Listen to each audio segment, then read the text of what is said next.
Hey guys, welcome back to the channel. My name is Baina. I'm an interior designer, and today we're talking about the absolute worst mistakes that you can make in Feng Shui. I recently hired a Feng Shui consultant to look at my new space in Dallas, and I literally made like half of these mistakes. Her name is I Johnson. She has a YouTube channel that I'm going to link below. She was absolutely fabulous. She can go a lot more in depth. I'm just so grateful for her input. So the first mistake I personally made, which is really, really bad, is entering through your back door or the garage. You park your car and then you enter the house from the back door. Correct. Okay. I want you to stop that from today. No, it's so hard. How I'll tell you. Yes. I'll tell you the reason why. This is very common in American homes where you're going to park your car in their garage and then obviously use the door in the garage to go inside. How you welcome yourself to the house is equals that how you welcome the good luck. Okay.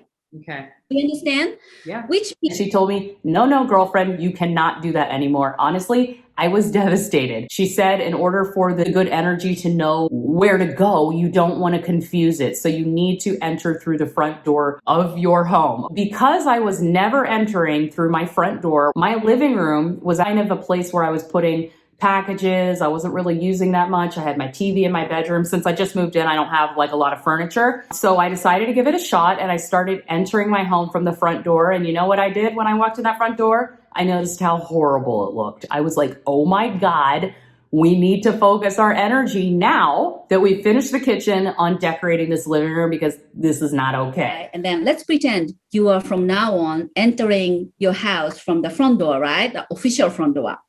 Then the first thing you see probably is the corner that right in front of the front door, right? Okay. What do you have right now? I have a chair that needs to be reupholstered and I have my Wi-Fi equipment.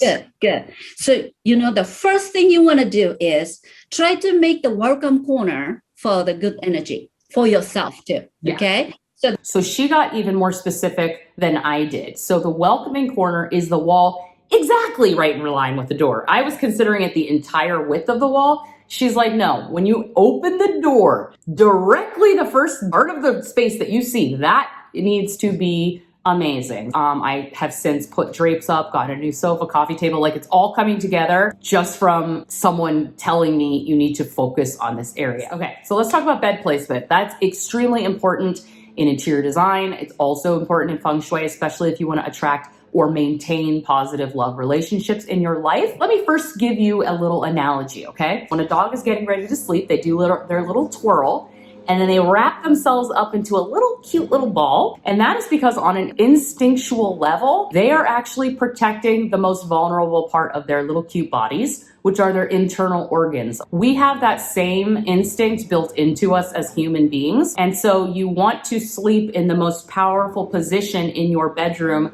that makes you feel the most protected. The ideal placement for your bed is furthest from the door, but with the clearest view of the door and not in line with it, okay? So the worst places for your bed that make you feel extremely vulnerable and do not allow you to go into that deep sleep would be putting, number one, your bed in line with the door, meaning if you open the door, literally they're staring right at you in the bed, okay? Psychologically, it's not gonna feel as comfortable as putting just a little bit off to one side. Second horrible mistake, which is really ugly in interior design too, is to put a tall piece of furniture next to your bed that blocks the view. And it doesn't make sense to have a huge hulking piece of furniture to the right of your bed because it's actually creating energetically something that feels like it could fall down on top of you.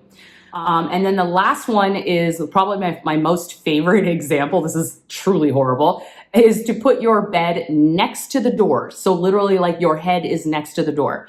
And I am a fan of scary movies. So I used to watch that series Paranormal Activity, which is kind of like that found footage style of movie. They think their house is haunted, so they set up all these cameras around the house. Set designers are responsible for creating the mood of movies, right? Okay, so they use furniture and interior design to do that. So when you're watching the movie, the bed is always placed next to the door. The door's always a little bit open, and as the viewer, it makes you feel so unsettled and creeped out because they have no chance to react because the bed is literally placed right next to the door, and anything could just come right down that hallway, come in the door, clunk them on the head, and they wouldn't even know what happened. So never ever place your bed in that position. You will not sleep deeply at all.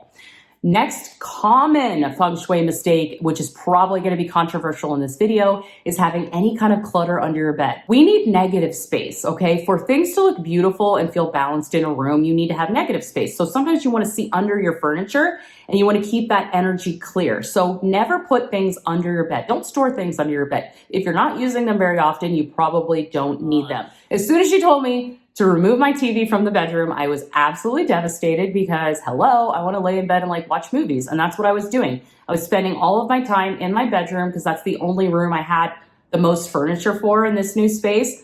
And so she said, no, if you want to attract love and relationships into your life or maintain them if you have one, bedroom is really meant for relaxation and downtime. You don't want electronics in the bedroom. Now, if you decide to keep your TV in the bedroom, she said to place a cloth over it, which I kind of hate that. You know what I mean?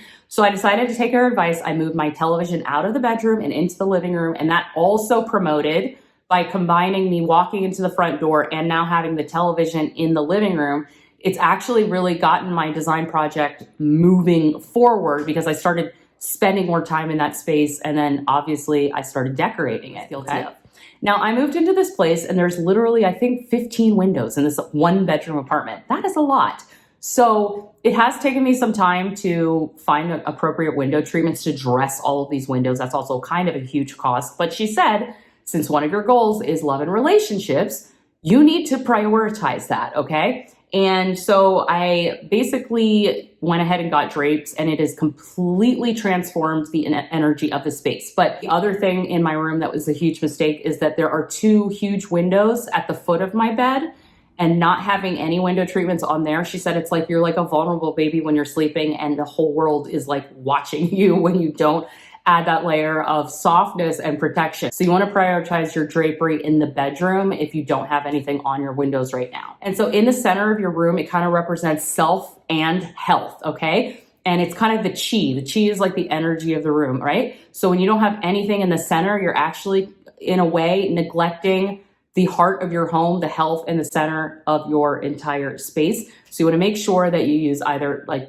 beautifully patterned rugs, a coffee table, have a nice chandelier, something so that it's just not empty. And on an interior design level, basically it's a lot of people tend to place their furniture around the periphery of the room and don't know what to do with the center. And so you always want to think about building into the space and taking more advantage of the overall room. It just looks better, it's more functional, and it's more in alignment with Feng Shui as well. Mirrors. Mirrors are an important asset in interior design because they make your room feel bigger. You can reflect beautiful things in those mirrors. They're not usually that expensive, and it can be a great solution to kind of just fill up an empty wall space, but they can also be used improperly. So the worst placement of mirror absolutely is if you open, let's say, your front door and the first thing you see is a mirror. That is horrible, okay? Because what that's gonna do is it's gonna shock you.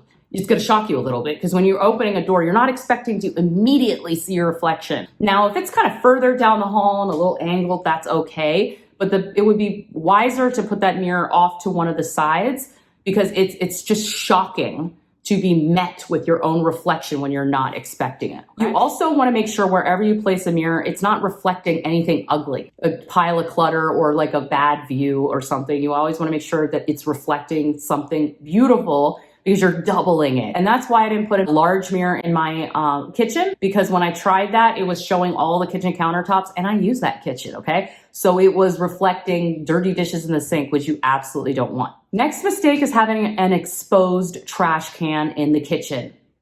Guilty yet again. Okay, so I did not include this in my beautiful kitchen makeover. I didn't show y'all my trash can, but I have a black trash can at the end of my base cabinets in the kitchen. And here's the worst part about it. When you open the back door, girl, the first thing you see is the trash can. Even I know that's bad. However, okay, to my credit, I knew when I moved in, I was like, oh, I'm gonna get one of those nice pull-out trash bins under the sink. It's gonna look so good. But under my sink, I've got all of these pipes. The biggest trash can I can get under there is literally a tiny little wastebasket. So annoying. So she told me, okay, you want business success? Well, that has to do with making sure you have money coming in more than money is going out. If you have a tiny little trash can under your sink, you're going to be more aware of your shopping. You're going to be more aware of the trash that you are producing, and you're not going to have this huge bin of dirty, smelly trash building up. You're going to be taking it out more and you're going to use less. Okay. That's great logic. Have I done that yet? No, but maybe I will. Should I? I should probably get rid of that big old trash can. So you want to have the trash contained under a sink or in a separate pull-out trash bin, which is amazing. Maybe we'll hope for that for the next place or a house. But yeah, no trash.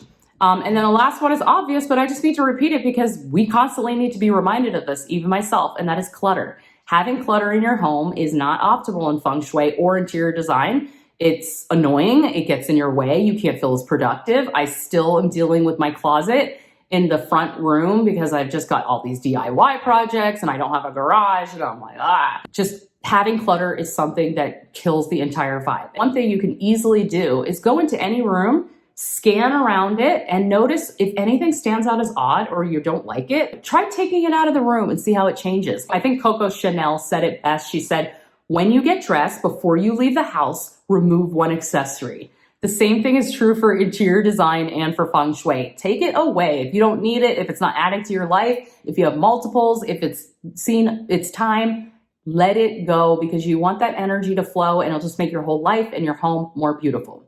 So I hope this video was interesting and helpful. I'm sure I missed a ton of other ones, so let me know what those are in the comments below. Please check out I Johnson. She is a Feng Shui interior design consultant based out of New York City. She does online consultations.